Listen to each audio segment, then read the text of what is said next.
যে ব্যক্তি আমার সাথে মোলাকাত করতে চায় না, আমিও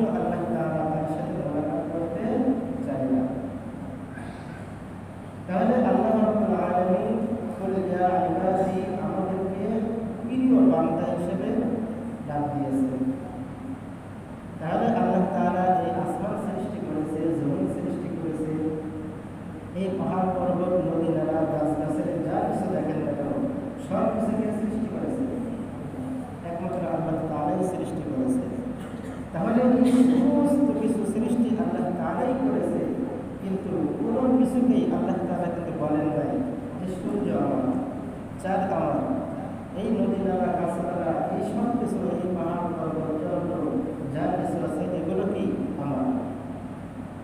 আল্লাহ তাআলা কিন্তু কোনো কিছুকেই আমার বলেননি, শুধু একমাত্র বলেছে আমাদেরকে প্রিয় বান্দা হিসেবে। কেননা এগুলো আল্লাহ তাআলা ফেরেশতাদের মাধ্যম দিয়ে কি করেছে, সৃষ্টি করেছে। ফি সিত্তাতি আইয়াম, আল্লাহ তাআলা পুরো পৃথিবীকে আসমান এবং জমিনকে 6 দিনে আল্লাহ তাআলা সৃষ্টি করেছে। কিন্তু আমি আপনি ছোট্ট একটা মানুষ, আল্লাহ তাআলা এই মানুষকে সৃষ্টি করার জন্য আল্লাহ তাআলা সময় নিলেন 10 মাস 9 দিন পর্যন্ত। কেন? আল্লাহ তাআলা প্রিয় বান্দা আমরা, আল্লাহ তাআলার জন্য এই প্রিয় বান্দাদেরকে যেন সুন্দরভাবে আকৃতিটা দিতে পারে, এই জন্য আল্লাহ তাআলা হিসাব করে সুন্দর করে আমাদেরকে কি করেছেন, সৃষ্টি করেছেন। আর আল্লাহ তাআলা যেহেতু কুদরতের হাতে আমাদেরকে সৃষ্টি করেছেন, আর যে নিজের জন্য নিজ হাত দিয়ে যেটা কামাই করা হয় ওই জিনিসের মায়া কি হয়, বেশি হয় নাকি? হ্যাঁ, আমরা ছোটবেলায় যখন হেফজখানায় পড়তাম তখন আমাদের বুঝেন একটা ঘটনা বলল। একজন বড় লোক মানুষ, তা তিনি রাস্তা দিয়ে চলছেন, চলতে চলতে হঠাৎ সামনে একটা কাদা পড়েছে। তা উনি কি করেছে, গায়ে যে চাদর যেটা আছে এই চাদরটা কাদার উপরে বিছাইছে, আর নিজের ওই যে 25 টাকা যে স্যান্ডেল ওই জুতা পায়ে দিয়ে সে পার হয়েছে। এখন একটা লোক আকাশের তারাগুলি জান্নাতের তারাগুলি,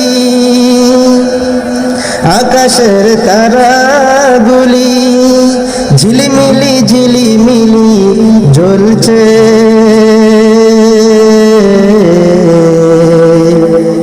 গাছে গাছে ফুলগুলো সৌরভে দুলছে,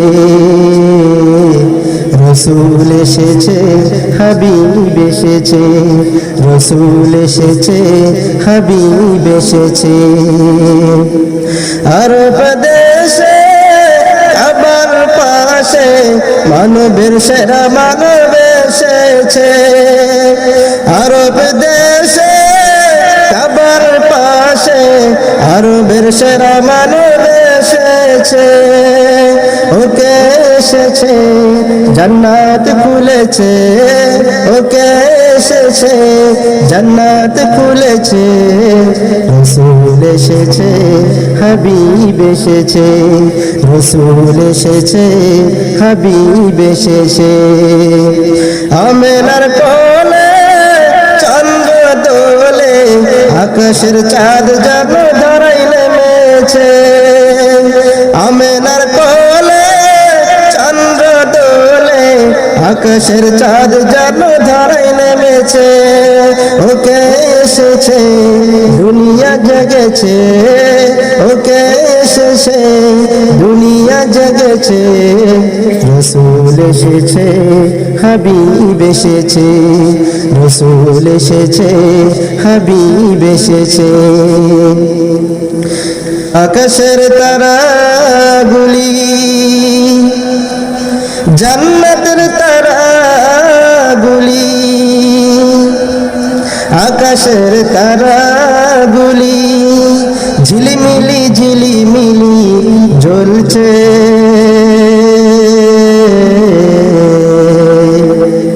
গাছে গাছে ফুলগুলো সৌরভে দুলছে,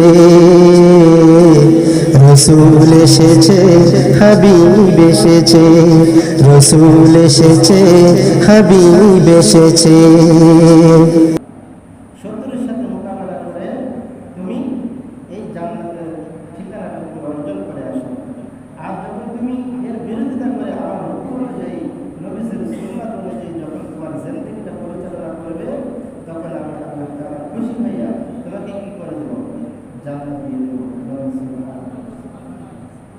এই জন্য আল্লাহ তাআলা বলেছে যে বান্দা তুমি যখন দুনিয়ার মধ্যে যাবা তোমার তো গুনাহ হয়েই যাবে, তার জন্য আমি শয়তানকে পাঠিয়েছি।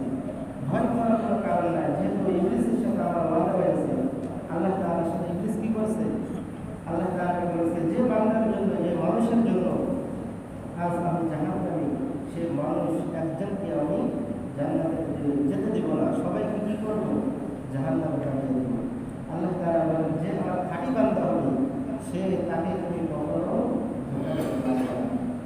আর এরপরেও যদি কোনো মুমিন বান্দা তোমার ধোঁকায় পড়েও যদি গুনাহ করেও ফেলে, তার জন্য আমি এমন এক ব্যবস্থা রাখলাম, সারা জীবন অন্যায় করবে, অপরাধ করবে, একবার শুধু আমার কাছে তওবা করবে, আমি সাথে সাথে কি করে দেব?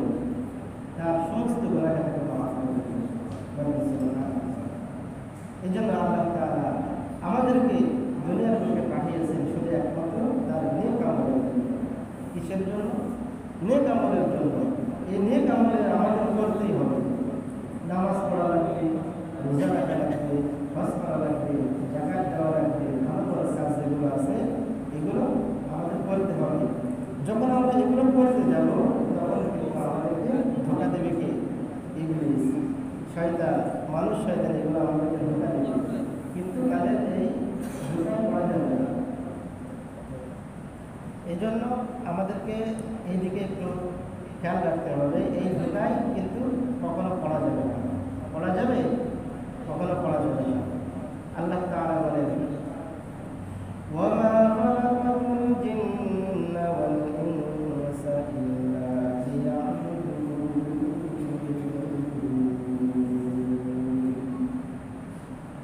হে দুনিয়ার মানুষ, তুমি কি জানো আমি আল্লাহ রাব্বুল আলামিন তোমাকে সৃষ্টি করেছি একমাত্র আমার ইবাদত করার জন্য, আমার গুনাহ করার জন্য, আমার দাসত্ব করার জন্য।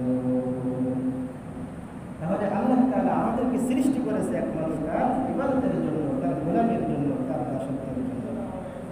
যখন বান্দা তুমি ভালো কাজ করার জন্য তুমি যখন সামনে অগ্রসর হবে, তখন তোমার সামনে ধোঁকা দেওয়ার জন্য মানুষ থাকবে, মিনাল জিন্নাতি ওয়ান নাস, মানুষ শয়তান থাকবে, শয়তান থাকবে। বন্ধু বান্ধবের ধোঁকায় পড়ে যদিও তুমি কখনো অন্যায় করে ফেলো, এরপর আমি আল্লাহ রাব্বুল আলামিন তোমাদের দিকে চেয়ে আসি, তখন তুমি তওবা করবা। এই জন্য আমি তোমাদেরকে ডাকতে থাকি, কুল ইয়া ইবাদিয়াল্লাযীনা আসরাফু আলা আনফুসিহিম লা তাকনাতু মিন রাহমাতিল্লাহ ইন্নাল্লাহা ইয়াগফিরুয যুনুবা জামিআ ইন্নাহু হুয়াল গফুরুর রাহিম। হে আমার প্রিয় বান্দা, তোমরা যারা অন্যায় করে গুনাহ করে নিজের নফসের উপরে জুলুম করে ফেলেছো, আমি আল্লাহ রাব্বুল আলামিন এই সমস্ত গুনাহগার বান্দাদেরকে আহ্বান করি, আসো আসো আমার কাছে ফিরে আসো এবং খাঁটি তওবা করে নাও, যার বিনিময়ে আমি আল্লাহ রাব্বুল আলামিন তোমাদের জিন্দেগির সমস্ত গুনাহকে মাফ করিয়ে দিব। আপনারা সকলে জানেন ওমর রাদিয়াল্লাহু তাআলা ইসলাম গ্রহণ করার পূর্বে কেমন মানুষ ছিল। তার সামনে কথা বলবে এমন কোনো মানুষ ওই মক্কার যুবকদের কেউ ছিল না। যখন আবু জেহেল ঘোষণা করে দিল কে আছে মুহাম্মাদের পাল্লা আনতে পারবে, কেউ সাহস পায় না দাঁড়ানোর জন্য। ওমর রাদিয়াল্লাহু তাআলা বললেন যে হে আমার নেতা, আমি মুহাম্মাদের পাল্লা আনার জন্য রেডি হয়ে গেলাম। আবু জেহেল ঘোষণা করে দিল, ওমর যদি তুমি আনতে পারো তাহলে তোমার জন্য 100 লাল উট আমি রেডি করে রাখলাম। ওমর রাদিয়াল্লাহু তাআলা বলল, ঠিক আছে, তাহলে তুমি 100 লাল উট রেডি করে রাখো, আমি যাব আর মুহাম্মাদের পাল্লা তোমার সামনে রেখে দিব। ওমর রাদিয়াল্লাহু তাআলা যখন ঘোড়ার উপরে খোলা তরবারি নিয়ে ছোটা শুরু করে দিল, নবী করিম সাল্লাল্লাহু আলাইহি ওয়াসাল্লামের পাশে অনেক সাহাবা ছিল। তারা দেখার পর বলল, হে নবী, ওমর আসতেছে আপনার পাল্লা নেওয়ার জন্য খোলা তরবারি নিয়ে। নবী বললেন, হে আমার প্রিয় সাহাবারা, তোমরা দেখতেছো ওমর রাদিয়াল্লাহু তাআলা আমার পাল্লা নেওয়ার জন্য আসতেছে, আর আমি দেখতেছি ওমর রাদিয়াল্লাহু তাআলা আমার সামনে মাথা রাখার জন্য আসতেছে। ওমর রাদিয়াল্লাহু তাআলা ছুটে চলে গেলেন। যাওয়ার পর তরবারটা ফেলাই দিয়ে নবীর কাছে হাত ধরে নিয়ে বসে পড়লেন। যাওয়ার পরে বললেন, হে নবী, আমি সারা জীবন আপনার বিরোধিতা করেছি, আপনাকে আমি চিনতে পারি নাই, আজ আপনার সামনে আমি এসেছি, মাথা নত করে দিয়েছি। হে নবী, আপনার কালেমা পড়াইয়া ইসলামের ছায়া রাদিয়াল্লাহু তাআলা নবীর সামনে মাথা নত করে দিলেন। যখন ইসলামকে তিনি কবুল করে নিলেন, এবার তলোয়ারটা ঘুরাইয়া দাঁড়াইয়া বলে, ইসলামের শত্রু কে আছে আমার সামনে দাও, আমি দেখতে চাই কে আছে তার সন্তানকে উপেক্ষা করে দেবে, কে আছে তার স্ত্রীকে বিধবা করবে। সে যে শত্রু আমার ওমর রাদিয়াল্লাহু তাআলা সামনে ইসলামের বিরোধিতা করে।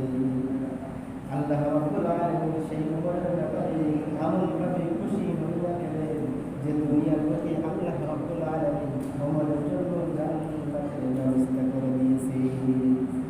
বলেন সুবহানাল্লাহ। তাহলে আপনি যখন ভুল পথে চলবেন, আপনি যখন অন্যায় করবেন, অপরাধ করবেন, আল্লাহ তাআলা কিন্তু চেয়ে আছেন। ওমরের বিষয়ে আল্লাহ তাআলা কেন কবুল করেছেন? হাদিসে পাওয়া যায় নবী করিম সাল্লাল্লাহু আলাইহি ওয়াসাল্লাম দুই ব্যক্তির জন্য আল্লাহ তাআলার কাছে বেশি বেশি করে দোয়া করেছিলেন। এক নম্বর আবু জেহেল, দুই নম্বর ওমর রাদিয়াল্লাহু তাআলা আনহু। কারণ আবু জেহেল ছিল ক্ষমতার দিক দিয়ে ওই সময় মক্কার ভিতরে সব থেকে ক্ষমতাশীল। আর ওমর রাদিয়াল্লাহু তাআলা আনহু শক্তির দিক দিয়ে, সাহসের দিক দিয়ে সব থেকে বড় ছিল। নবী করিম সাল্লাল্লাহু আলাইহি ওয়াসাল্লাম আল্লাহ তাআলার কাছে বারবার দোয়া করেছিলেন, এই দুই ব্যক্তির কোন একজনকে আল্লাহ তুমি ইসলামের সাথে এনে দাও, যার বিনিময়ে আমি আল্লাহ রাব্বুল আলামিনের দ্বীন যেন আমি সবার সামনে প্রকাশ করতে পারি। আল্লাহ রাব্বুল আলামিন ওমরের ব্যাপারে আল্লাহ তাআলা কবুলটা করলেন।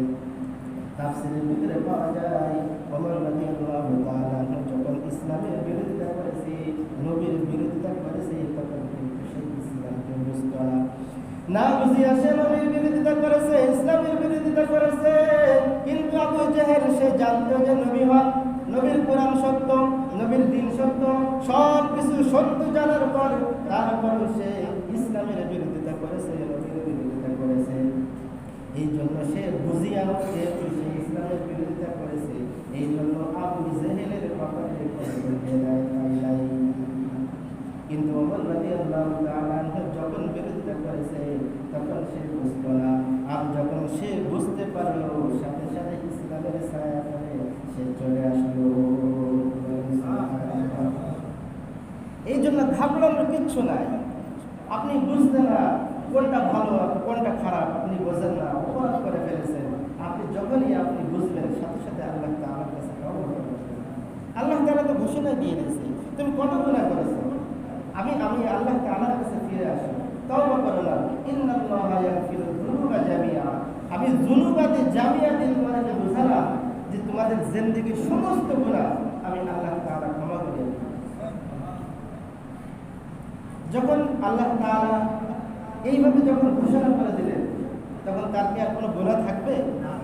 নবী বলেন, যদি কোনো বান্দা গুনাহ করার পরে আল্লাহ তাআলার কাছে ফিরে আসে এবং তওবা করে, আল্লাহ তাআলা তাকে এমনভাবে মাফ করে দেয় যেমন সে গুনাহটাই করে নাই। বরং আবার আল্লাহ তাআলা কি বলেছে, যদি কোনো বান্দা তওবা করে ফিরে আসে, বরং আমি তার গুনাহটাকে নেক দ্বারা পরিবর্তন করে দিই। বলেন সুবহানাল্লাহ। ইল্লা মান তাবা ওয়া আমানা ওয়া আমিলা আমালান সালিহান ফাউলাইকা ইউবাদদিলুল্লাহু সাইয়্যাতিহিম হাসানাত। যখন এই আয়াত নাযিল হয়ে গেল, নবী করিম সাল্লাল্লাহু আলাইহি ওয়াসাল্লাম সাহাবাদেরকে নিয়ে সামনে এই আয়াতটা শোনায়া দিলেন। শোনায়া দেওয়ার পর আবু বকর রাদিয়াল্লাহু তাআলা আনহু হাওমাও করে দৌড়াইতে আবু বকর রাদিয়াল্লাহু তাআলা আনহু ওমরের ঘরের সামনে চলে আসলো। আসার পর আবু বকর রাদিয়াল্লাহু তাআলা আনহু ওমরের ঘরের দরজায় এইভাবে ঢুকা দেওয়া শুরু করলো। ওমর বলল, কে? বলল, আমি তোমার ভাই আবু বকর। বলল, কি হয়েছে? বলল, হে ওমর, তুমি তো জানো না আল্লাহ রাব্বুল আলামিন এমন একটা আয়াত এই মধ্যে নাযিল করেছেন, নবী আমাদেরকে শোনায়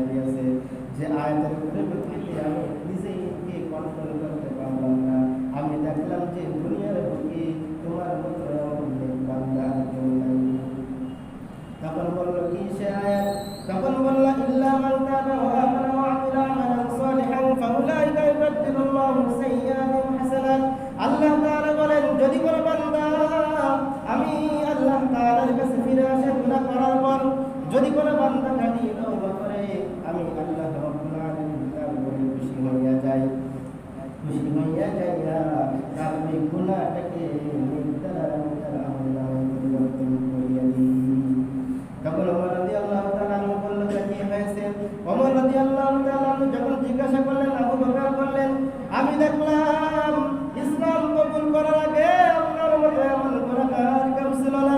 যখন আপনি ইসলাম গ্রহণ করলেন ওইগুলো সবগুলো সব পরিবর্তন হয়ে গেল। যদি এমন ভাবে গুনাহটাকে পরিবর্তন হয়ে যায় তাহলে আমার দেখা চোখে আপনার মতো এমন নেক আমলওয়ালা এই দুনিয়ার মধ্যে আর কেউ নেই। তখন ওমর রাদিয়াল্লাহু তাআলা আনহু বললেন, ঠিক আছে, তাহলে আমার প্রিয় ভাই আবু বকর, আমার সারা জীবনের যত নেক আছে সব তোমাকে দিয়ে দিব। আর তোমার জীবনে একদিন একটা রাত্রে আমল, হিজরতের যে রাত্রে আমলটা, ওই আমলটা তুমি আমার ওমর রাদিয়াল্লাহু তাআলা আনহুকে দিয়ে দাও। আর তার এক রাতের বিনিময়ে আমি আমার জিন্দেগীর সমস্ত আমল আমি তোমাকে দিয়ে দিব। ওমর রাদিয়াল্লাহু তাআলা আনহু বললেন, আবু বকর রাজি হলো না। কেননা নবী করিম সাল্লাল্লাহু আলাইহি ওয়াসাল্লাম বলেছেন, সারা পৃথিবীর যত মানুষের নেক আমল সব যদি এক পাল্লায় দেওয়া হয়, আর আবু বকর রাদিয়াল্লাহু তাআলা আনহু হিজরতের রাতে যে নেক আমল হয়েছে ওই যদি এক পাল্লায় দেওয়া হয় সারা পৃথিবীর নেক আমলের থেকে ওই এক রাতের নেক আমল আল্লাহ তাআলার কাছে খালি হয়ে যাবে। তাহলে আল্লাহ তাআলা কতটা আমাদের জন্য কতটা সুযোগ করে দিয়েছে। এই জন্য তো আল্লাহ তাআলা দয়াবান, মেহেরবান। আল্লাহ তাআলা ভালোবাসাকে, মহব্বতকে 100টা টুকরা করেছে, তার ভিতরে 99টা টুকরা নিজের কাছে রাখছে, আর একটা টুকরা সারা পৃথিবীর শুরু থেকে কিয়ামত পর্যন্ত সমস্ত কিছুর ভিতরে আল্লাহ তাআলা বিলাই দিয়েছে। মানুষদেরকে দিয়েছেন, পশু পাখির ভিতরে দিয়েছেন। এই গাছগাছালির উপরে যেসব পশু পাখিরা থাকে, পাখিরা থাকে, তাদের বাচ্চাদের প্রতি তাদের প্রথম ভক্ত দেখেন। ছোট্ট এক টুকরা ভালোবাসার কারণে আজ আপনি তাকিয়ে দেখেন বাবা সন্তানকে কতটা ভালোবাসে, সন্তান তার বাবাকে কতটা ভালোবাসে, স্ত্রী তার স্বামীকে কতটা ভালোবাসে, ভাই ভাইকে কতটা ভালোবাসে, ভাই বোনকে কতটা ভালোবাসে। শুধু এক টুকরা ভালোবাসার কারণে যদি আজ আমাদের জীবনে এমনটা আসে, তাহলে যে আল্লাহ তাআলার কাছে নিরাপত্তা ভালোবাসা রয়েছে, সেই আল্লাহ তাআলার ভালোবাসাটা আমাদের জন্য কত।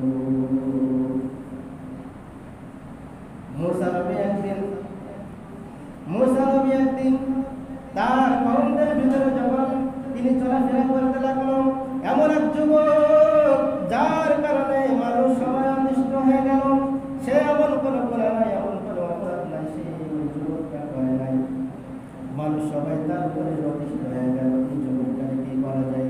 এখন তার নিয়ে বিচার শুরু করবে। এই যুবকের নামে বিচারে দিয়েছে, কি করা যায়? যুবককে বিচারের ভিতরে হাজির করা হলো। হাজির করার পর এবার বললো, এই যুবকটা এত অপরাধ করেছে, গ্রামের কেউ এর জন্য ভালো থাকতে পারে না, এই যুবকের একটা ভালো বিচার হওয়া দরকার। এখন বিচার কার্যের ভিতরে এই যুবকটাকে হাত পা দিয়ে আসবে।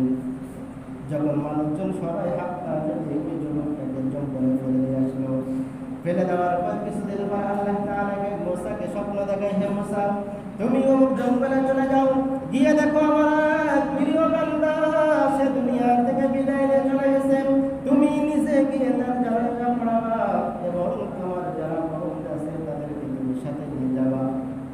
যখন মুসা নবী এমন অর্ডার দিলেন, অর্ডার পাওয়ার পর তার বনি ইসরায়েলদের সাথে নিয়ে সেই জঙ্গলে গেল।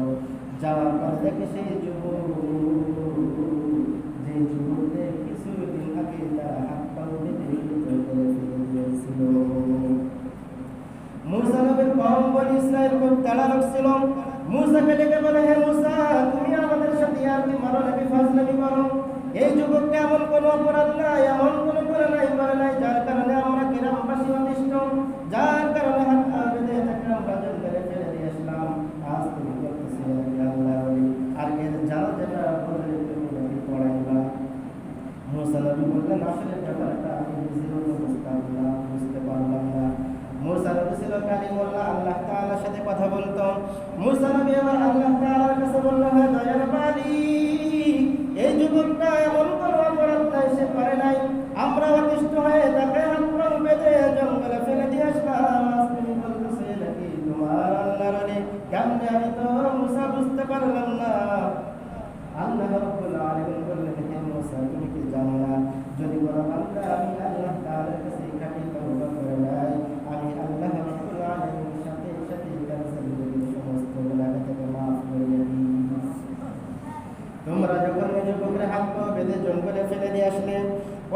যুবকটা এবার কি করবে? চারিদিকে তাকিয়ে দেখে, ডানে তাকিয়ে দেখে কেউ নাই, বামে তাকিয়ে কেউ নাই, সামনে তাকিয়ে দেখে কেউ নাই, পিছে তাকিয়ে দেখে কেউ নাই। এবার অন্তরটা আমার দিকে রুজু করিয়া বলে, ও দয়ার মালিক, সারা জীবনে যত অন্যায় করেছি তুমি আমাকে মাফ করে দাও। আমি তোমার কাছে কাঁদি তওবা করে নিলাম। আমি আর জীবনে কখনো যদি এখান থেকে উঠে উঠি, তারপরে আমি তোমার সাথে ওয়াদা করলাম আমি আর কখনোই কোনো অন্যায় কাজ করবো না, কোনো অপরাধ করবো না। মুসা নবীকে এবার আল্লাহ তাআলা বললেন, ওই যুবকটা যখন আমার কাছে কেঁদে কেঁদে আমার ভাবে ফরিয়াদ করলো, আমি আল্লাহকে দয়া করে আমি কাঁদলে চুপ করে বসে থাকবো। আমি আল্লাহ রাব্বুল আলামিনের সাথে সাথে জিন্দেগির সমস্ত গুনাহকে মাফ করে দিলাম। হে মুসা, তুমি বলো, যদি কোনো বান্দার কোনো গুনাহ না থাকে তাহলে সে কেন আমার আল্লাহর ওলি এবং আমার প্রিয় বান্দা হলো না?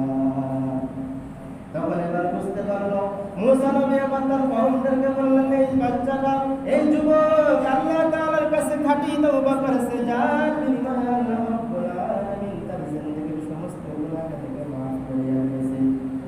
এই জন্য আল্লাহ তাআলা আমাকে অর্ডার করেছে, তুমি গিয়ে নিজে পরে দাও যে তুমি আমার একজন প্রিয় বান্দা। এই জন্য কোনো অপরাধ করে, কোনো অন্যায় করে কিছু হওয়ার কোনো কিচ্ছু নাই। যে এত অপরাধ করেছে, এত অন্যায় করেছে, আল্লাহ তাআলার সামনে কিভাবে দাঁড়াবো? আল্লাহ তাআলা বলে, আমার রহমতের সামনে তোমার অন্যায় কিচ্ছু না, আমার রহমতের কাছে তোমার অন্যায় কিছু না। বান্দা তুমি গুনাহ করবে, এটা আমি আল্লাহ তাআলা জানি। জানার পর আমি কোনোদিন কোনো সময় বলি না যে আমার কাছে যে বেগুনাহ সেই আমার কাছে প্রিয়। আমি এই কথা কখনো বলি না। আমি বারবার বলেছি, ওই বান্দাই আমার কাছে সব থেকে প্রিয়, যে গুনাহ করার পর আমার কাছে ফিরে আসে, আমার কাছে তওবা করে।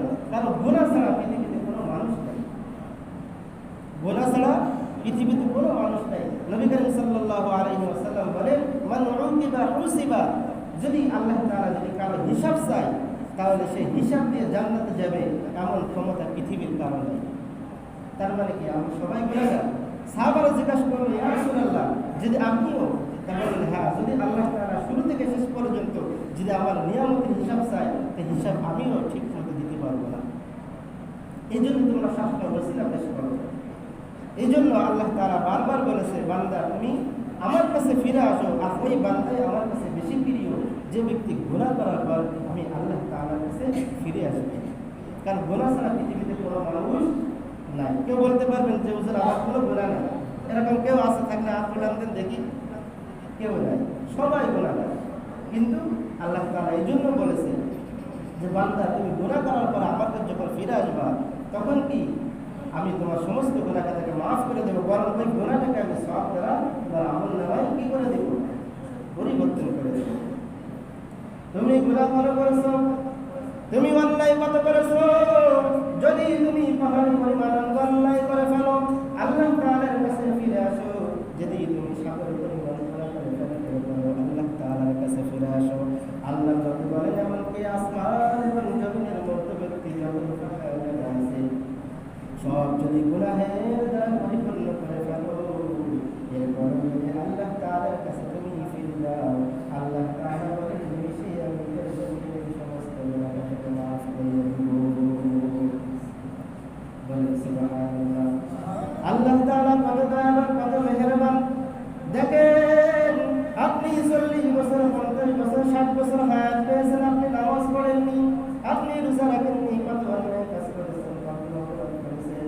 আল্লাহ তাআলা সেই দিকে আহ্বান করে আমাদেরকে ডাকে, বান্দা আমার কাছে ফিরে আয়, আমি তোর জিন্দেগির সমস্ত গুনাহকে মাফ করিয়ে দিব। আল্লাহ তাআলা ইচ্ছা করলে চাইতে পারতো আমাদের জন্য বলতে পারতো, তুমি অন্যায় করেছো, অপরাধ করেছো, যার বিনিময়ে আমি তোমার খানাটাকে বন্ধ করে দিলাম। আল্লাহ তাআলা চাইলে পারতো, বান্দা তুমি অপরাধ করেছো, তোমার জন্য সূর্য আলোটা বন্ধ করে দিলাম, তোমার রিজিকটা বন্ধ করে দিলাম। পৃথিবীতে আছে আল্লাহ যদি তোমার রিজিকটা বন্ধ করে দেয়, তাহলে নতুন করে আমার রিজিক দান করবে। পৃথিবীতে আছে তোমার চক্ষু দিতে যদি আল্লাহ তাআলা দেয়, নতুন করে আবার তোমার ওই আগের চক্ষুর মতো চক্ষু দিতে আছে। আল্লাহ তাআলা যদি আপনার প্রত্যেকটা নিয়ামতের হিসাব চায়, তাহলে কি উত্তর দিবেন? বান্দা 30 বছর, 40 বছর, 50 বছর, 60 বছর হায়াত দিয়েছি, আমার জন্য কি এনেছো বলো? তোমার সুন্দর চেহারা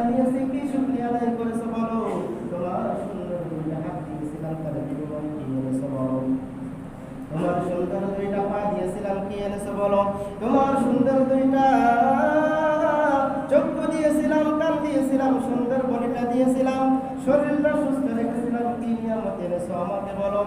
এমন ভাবে যদি আল্লাহ তাআলা যদি আমাদের কাছে জিজ্ঞাসা করে, বলতে পারবেন প্রত্যেকটা নিয়ামতের হিসাবটা নিতে।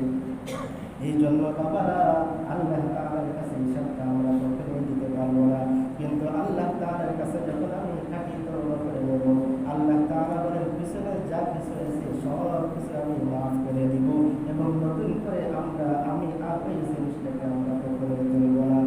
আমাদের সমাজের দিকে তাকিয়ে দেখেন, আজ যদি কারোর সাথে কোনো কিছু ঝগড়া বাঁধে, 10 বছর 15 বছর 20 বছর আগে কি করেছেন সেই কথা কিন্তু আজকে বলে নেয়। কিন্তু আল্লাহ তাআলা বলেন, বান্দা তুমি গুনাহ করার পর যদি আমার কাছে তওবা করে নাও, ওই গুনাহটা আমি তোমার সামনে কখনোই করব না। বলেন সুবহানাল্লাহ। একদিন তো আমাদের আপনাকে চলে যেতে হবে, কিন্তু গুনাহ নিয়ে যদি কবরে যাই তাহলে কি অবস্থা হবে? আল্লাহ তাআলা তোমার দিন আপনার সামনে আমলনামা দিয়ে বলবেন, ইকরা কিতাবাকা কাফা বিনাফসিকা আল-ইয়াওমা আলাইকা হাসিবা। হে বনি আদম, তোমার জিন্দেগীর সমস্ত আমল তোমার সামনে দিয়ে দিলাম, এবার তুমি নিজে পড়ো এবং নিজে জায়গা দিয়ে তুমি জান্নাতে যাবে নাকি জাহান্নামে যাবে, নিজে বিচার করে নাও। যখন বান্দা দেখবে ভালো আমলটা যখন সে উল্লেখ করবে, আল্লাহ তাআলা বলবেন, ফামান ইয়ামাল মিসকালা যাররাতিন খায়রান ইয়ারা ওয়া মান ইয়ামাল মিসকালা যাররাতিন শাররান ইয়ারা। যখন কোনো গুনাহগার বান্দা তার আমলনামাটা যখন উল্টায় দেখবে ভালো কাজ কিছু নাই, নামাজ নাই, রোজা নাই, হজ নাই, যাকাত নাই, ভালো ভালো কাজ আমলনামা কিছু নাই। অথচ যখন গুনাহের খাতা যখন দেখবে দুনিয়ার অন্যায় তার ভিতরে রয়েছে, এখন আল্লাহ তাআলা বলবেন তুমি নিজে রেজাল্ট দিয়ে তুমি জাহান্নামের দিকে চলে যাও। যখন বলবে তখন ওই বান্দা পেরেশান হয়ে যাবে। পেরেশান হয়ে যাওয়ার পর আল্লাহ তাআলাকে বলবেন, ও দয়ার মালিক, এমন কি আমলনামা হাতে দিলে সারা জীবন কোথায় কোথায় গুনাহ করেছি, অন্যায় করেছি, এমনকি চুরি করে অপরাধ করেছি, পৃথিবীর কেউ জানে না, আজ আমি তাকিয়ে দেখি সেই অন্যায়টা আজ আমার আমলনামায় এসেছে। যখন নেককার বান্দার হাতে আমলনামা দিবে, নেককারও দেখবে আমার ভালো আমলনামায় দেখার পর দেখবে নামাজ রয়েছে, রোজা রয়েছে, হজ রয়েছে, যাকাত রয়েছে, ভালো ভালো আমল হাজারো রয়েছে, দেখে সে খুশি হয়ে যাবে। এবং যখন সে গুনাহের খাতে দেখবে এর ভিতরে কোনো গুনাহ নাই, কারণ গুনাহ যতটুকু হয়েছে সাথে সাথে আল্লাহ তাআলার কাছে তওবা করেছে, আর আল্লাহ তাআলা তার এই তওবার কারণে তার জিন্দেগীর সমস্ত গুনাহকে মাফ করে দিয়েছে। এই জন্য যখন গুনাহের খাতাটা দেখতে কোনো আমল নাই, কোনো গুনাহ নাই, অথচ যখন সে ভালো আমলনামা দেখবে সে হাসতে হাসতে জান্নাতে চলে যাবে। এই জন্য হায়াতের কোনো গ্যারান্টি নাই, আজ আছেন কাল নাই, এখন বাড়িতে যাবেন সেই গ্যারান্টিও নাই। এই জন্য আল্লাহ তাআলা বলেছেন সব সময় তুমি ভালো কাজ করার চেষ্টা করো, ভালো কাজ করো, আর এর ভিতরে দিয়েও যদি কখনো গুনাহ হয়ে যায় সাথে সাথে আমি আল্লাহ তাআলার কাছে তুমি তওবা করে নাও, যার বিনিময়ে আমি আল্লাহ রাব্বুল আলামিন তার জিন্দেগীর সমস্ত গুনাহকে মাফ করিয়ে দিব। এই জন্য আল্লাহ তাআলা আমাদেরকে জান্নাত দিতে চান, জাহান্নাম থেকে মুক্ত করতে চান। এই জন্য তো বলি ইয়া ইবাদি, হে আমার প্রিয় বান্দা, আমি তোমাদেরকে জান্নাত দিতে চাই, জাহান্নাম থেকে মুক্ত করতে চাই।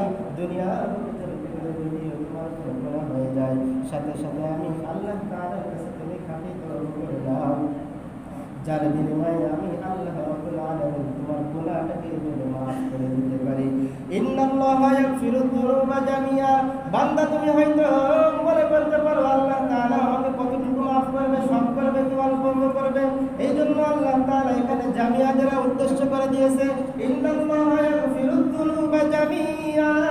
বান্দা যখন তুমি আমার কাছে তওবা করবে আমি আল্লাহ তাআলা মাফ করলাম, তোমার জিন্দেগীর সমস্ত গুনাহ থেকে মাফ করে দিব। কারণ আমি আল্লাহ রাব্বুল আলামিন বললাম, ইন্নাহু হুয়াল গফুরুর রাহিম। কারণ আমি আল্লাহ রাব্বুল আলামিন বললাম চূড়ান্ত ক্ষমাশীল। বলেন সুবহানাল্লাহ। এর থেকে আর দয়াবান কে হতে পারে? এই জন্য আমাদের জিন্দেগিটা যখন চলতেছে হয়তো গুনাহ হয়ে যেতে পারে, অন্যায় হয়ে যেতে পারে, অপরাধ হয়ে যেতে পারে। আমরা যখন অন্যায় অপরাধ হয়ে যাব আমরা সাথে সাথে আল্লাহ তাআলার কাছে তওবা করব, পারবো তো ইনশাআল্লাহ? সকলে পারবো তো ইনশাল্লাহ। আজকে আমার আলোচনার বিষয়ভিত্তিকটা ছিল তওবা নিয়ে। যেহেতু আমরা গুনাহগার বান্দা, আল্লাহ তাআলা এই তওবার মাধ্যমে যেন আল্লাহ তাআলা আমাদের সকলকে যেন তওবা করার তৌফিক দান করেন। সকলে বলেন আমিন। ওয়া আখিরু দাওয়ানা আলহামদুলিল্লাহি রাব্বিল আলামিন। যারা সাহাবায়ে সুন্নাত পড়েন, সাহাবায়ে সুন্নাত